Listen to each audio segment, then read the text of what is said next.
Ano ka ba, Iren? Ah, ito yung model niya.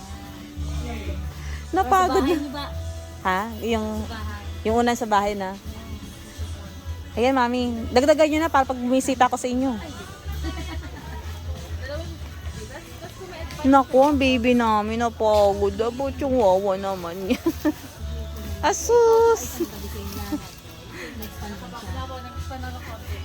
Pati ikaw, bebenta na rin namin? Hmm? Sa gilid lang. Ay, sa gilid. Ha? Sa gilid na lang. Sa gilid.